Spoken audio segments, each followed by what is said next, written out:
All right, well, good morning. It's a electrical type of day. What we're going to do right now is get our main circuit breaker panel put on here. We have the inverter charger on the wall. Good stuff. So now we can take all of our outgoing household wires and get them wired up to their various breakers. Then we can power the panel from the inverter and give everything a test before we bring insulation in. The final setup for the inverter, I don't think I'm gonna do before the test, meaning I'm not gonna have my batteries built and I'm not gonna have shore power and all that stuff hooked up. I'm kind of gonna cheat and just essentially hardwire my AC in, so fake shore power for a second, and then AC out to the panel, sending it throughout the bus so I can test all my circuits and just make sure I'm happy. Then we'll do the final wiring a little later, but right now I really want to get it tested so I can order up insulation. Assuming I can get insulation within my timeline. I haven't pre-booked anybody because everything is up in the air with this timeline, so I don't want to try and book somebody and then miss the deadline. But I'm hoping now that we're almost there. I can test it, have a hard set timeline for somebody to come down. If not, we'll have to do it ourselves. It's not the end of the world. I've seen lots of people insulate buses themselves with spray foam kits, but it's not the most economical, both dollar-wise, and it's not the highest quality product, so I'd prefer to have a professional do it. So let's get started. Okay, so what I know about my electrical panel is that I want it to sit far enough away that we can have room for bends and curves and whatever we need to do out of the bottom of this inverter, but close enough that we're not, using extra wire for no reason and not wasting too much space on this wall. So 48/12s over there. So I'm going to choose to do something like that. I could probably be closer if I wanted to. I want to leave enough space for me to easily work in this area. I'm going to say right about that height is good. And I'll just mark it with my one screw. Put the screw in.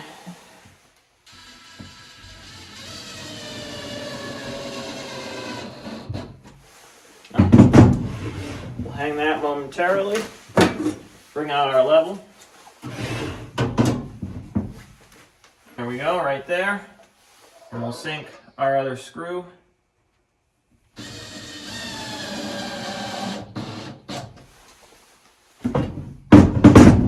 Check our level. It looks okay. We're just a little bit low, but not enough to matter. So that's going to be good enough. And that happens to me all the time when I'm setting these screws in. I just have a way of making them not quite tight enough, or not quite high enough, I should say. There's probably a trick to do that better. I don't know it. So I don't want these to be hugely tight, but actually just tightening that down a little bit on the flare made it sit higher, so that's nice. So again, our main on this style of panel doesn't come in straight through the top. It comes in through the side right here. And then the rest is for our normal circuit breakers. So I'll probably bring the main in out of this punch right there, which means I'm going to come down and I'm going to do a slight angle into there. And as far as my wires, which I hope I made long enough, this is the first step in seeing if I left myself enough wire. Came across like so. If I took this wire up and in, would I have enough? Yes. Would I have enough? Way too much. So actually, we're looking pretty good so far. So again, let's count up our circuits. I think there's 6 here so far. 1, 2, 3, 4, 5, 6. And we're going to be doing 7. We're going to have an outdoor circuit, which is still missing. So let's read the labels and make sure I got them all. So this says, this is the refrigerator circuit. This is the mini split circuit. This one, this is the driver's side outlets, which is also going to power our pantry light and our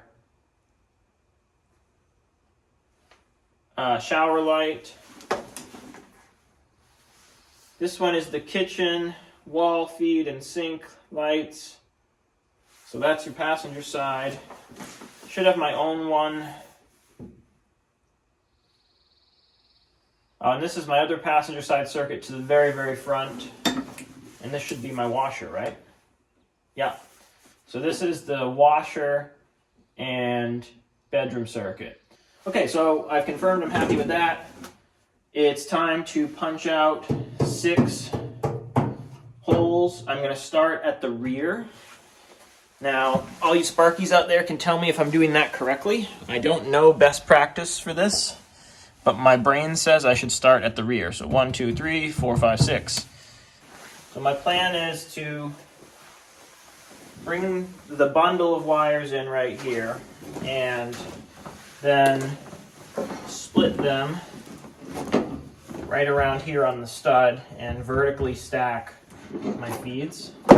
So this one, we need to be quite close to the top so we have enough room. Then 1, 2, 3, 4, 5, 6 is the plan. So put that right there. Get my staple in place. Give it a little push by hand. Hold the wire. Tap, tap.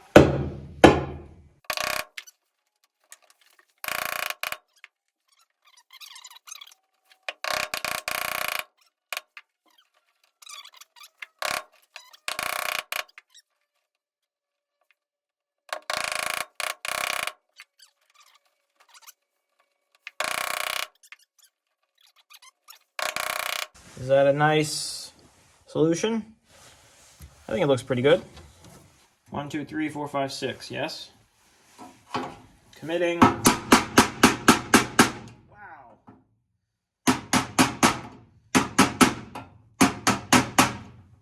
There must be a better way to do that because that is way harder than anyone I've ever done before. And I have done this before, for those of you who think I'm a total amateur. I've done it 2 whole times before. 2 times. If that doesn't make me an expert, I don't know what does. I guess you just hit them really hard.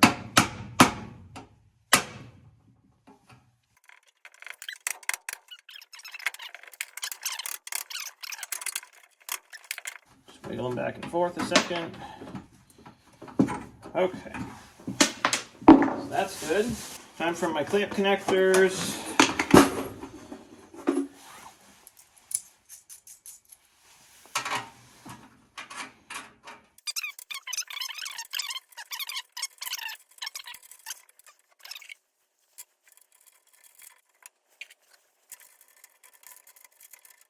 For those, let me just picture this in my mind. So if that's how I'm tightening, and this is right there, I guess we'll just have to do these 3 in place. That's the only way to make sense of it. I'm gonna test fit right up until a place where I have a nice clean, easy there. So the goal is to have a nice clean bend there. All of this white insulation comes off when you're inside the panel. That's a universal that I do know. You're gonna wanna start right above your clamp, and then you can take your 3 wires in here and move them to where they need to go. All right, one more thing I want to clear up about this panel, guys, is because we are doing just one single inverter, everything we're going to be doing in this bus as far as electrical is going to be single pole, single phase, if you want to call it that, where your standard household grid feed is going to be split phase. You'll have 120 coming in and 120 coming in, meaning that every one of these is powered. What that does is it means that you're now 240 volt capable, so you can power loads that would require that, like say an electric oven or a split phase air compressor. Since we're only running single phase, we're only going to power one of these poles. Now we could jump it, which is the not correct way to do it, and that would power all of these. But what we're going to do instead is power one. So that's going to power every other. So you can see, for example, one leg, one leg, one leg. So that's going to be 1, 2, 3, 4, 5 slots. This panel, however, is 20 circuit capable. So even though there's only 10 slots, it's rated for 20 circuits. That means instead of this style of circuit breaker, we can use the minis that have 2 outlet poles. We're still going to get our 10 circuits that we need. We're just going to do it on 5 slots. So I need to go buy some different breakers. All right, so here these are. These are the split breakers I was talking about. So you have, this connection here, but you have 2 outlet poles and your 2 breakers, 2 separate ones. So what that'll do for us is on this side, which is going to be powered, we have 1, 2, 3, 4, 5. 5 times 2 is 10. Perfect. Now I got 2 that are 20. That gives me 4 20 amp circuits. And what I want to do with those, I'm going to put one on the top, and I'll put one on the bottom. And the top one's going to be the 2 outlet circuits near the counters, because those are going to get a lot of work. And the one on the bottom is going to be the mini split and the washing machine. And if my refrigerator needs 20 amps, we're in trouble, because that's going to run all the time and I don't have enough power for that. So these should just click right in, if all is well in the world. Yep, so that did exactly what it was supposed to do.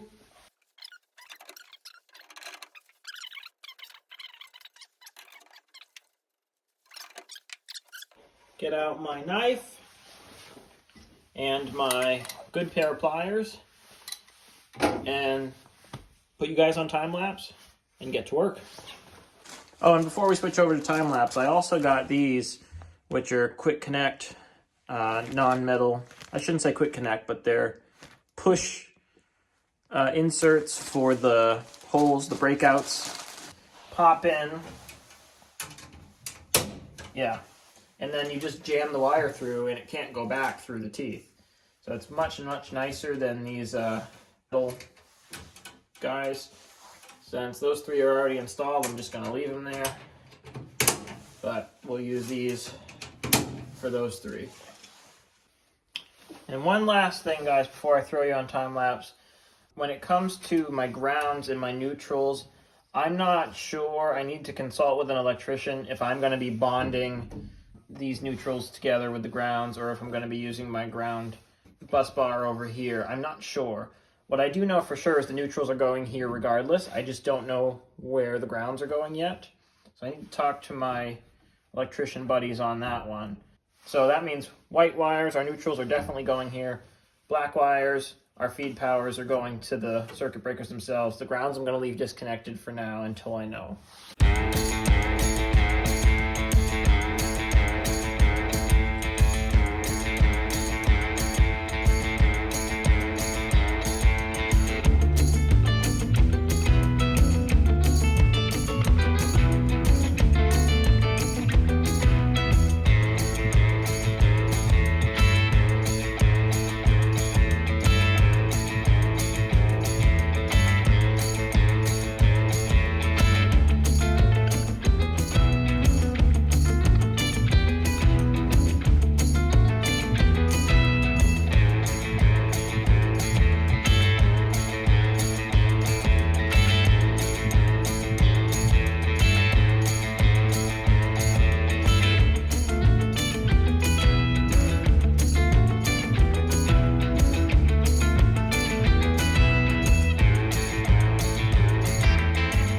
Okay, so there we have a pretty empty box. We're not quite done yet, so the main still needs to come in.